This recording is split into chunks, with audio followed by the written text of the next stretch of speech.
Hello guys, welcome to First Step Future India. Today in this class we are going to see about Modern Indian History Class 2. Last class we started with Modern Indian History, decline of Mughals. We ended with that. So today it's all about Marathas. We saw already in the decline of Mughals, one of the reason is Marathas. So how Maratha played a vital role in the decline of Mughal, how they become dominant role, and what is the uniqueness of Marathas. This is what we're going to see today.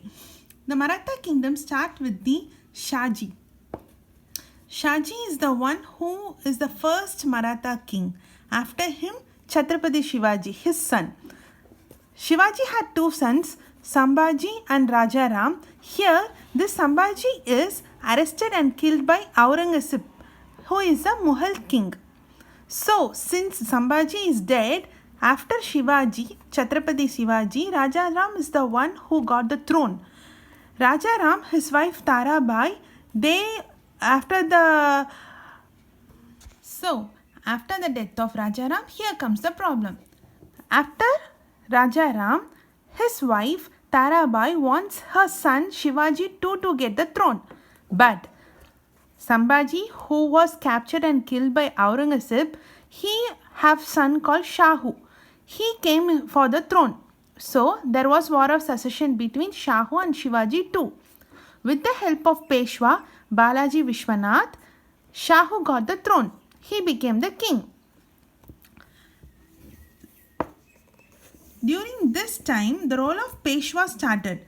The Peshwa, they become prior than the king. They are the one who is the mind behind the Marathas. So after Balaji Vishwanath, the next one is Bajirao. Next one is Bajirao. During this time, the role of Peshwa become prior than the king. They are the masterminds in Marathas. So Balaji Vishwanath was the first Peshwa. After him, his son Bajirao. After them, his son Balaji Bajirao. So let us see what is the uniqueness of Marathas. Marathas, wherever they live, the territory is called Marathwada territory. There they collected two types of taxes. One is Chawat and second one is Sardeshmukhi. Chawat they collected within their territory, which means for waging war, for protection, for everything, like our government getting taxes from ourselves.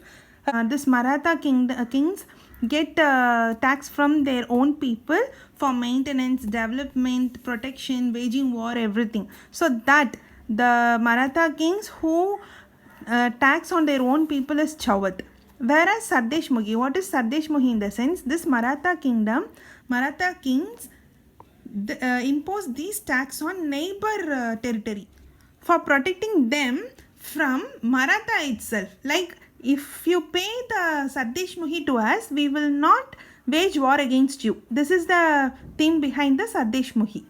Now, let us see Battle of Panipat. There are three types of Battle of Panipat. The first Battle of Panipat was fought between Babur and Ibrahim Lodi. Second one is Akbar and Hemat Chandra Vikramaditya. He is a Hemu king under Suri dynasty.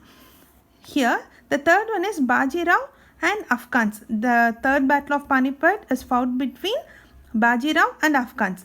This is the story we are going to see as follows. So before that, another battle is also very important. This battle is Battle of Karnal.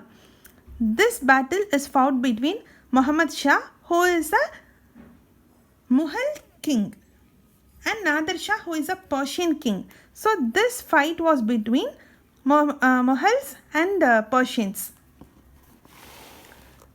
Next one is agreement between Mughals and Marathas. Also, this is the story why third Battle of Panipat happened. First, since Mughal ruler Rangila, he is not that much good in administration, the Mughal kingdom became weak. So they started seeking help from the neighboring territory. Likewise, Mughals came for the help of Marathas. Like whenever there comes the war, Marathas has to join hand with Mughals during the war alone. So to protect the Mughal kingdom, there was an agreement signed between Mughals and Marathas.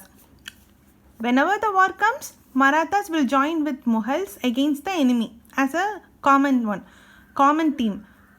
In return, Marathas will get certain territories where Mughal captured from Marathas, that has to be returned to Marathas again, and within that territory, Marathas charter both Chauvat and Sardesh Muhi, which means inside the Mughal territory, Marathas started collecting Chauvat and Sardesh Muhi. Since Mughals are weak, they can't question against Marathas, so they let them collect the Chauvat and Sardesh Muhi inside Mughal territory itself. This practice extended to Afghanistan, that led to the Battle of Panipat.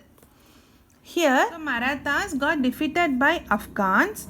Here, along with Mughals, Marathas joining Mughals, they got defeated in Third Battle of Panipat by the Afghan king Ahmad Shah Abdali.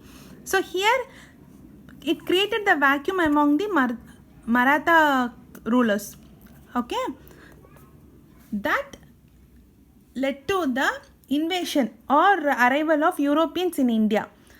Initially, the Europeans who came into the India for three major reasons: economic, cultural and political reasons. This we will be seeing in subsequent videos in very elaborate way. In which way, like why Europeans got into the Indian territory, what made them to come now, why they didn't come before, so what was their status during this time. This and all we will be seeing in subsequent videos. The first Europeans who came into Indian territory is Portuguese. These are the one who is very last to leave India. Other Europeans who came in India were Dutch, British, Swedish, French, Danish and German. Among these all Europeans, only 4 are most important in modern Indian history. They are Portuguese, Dutch, English, French.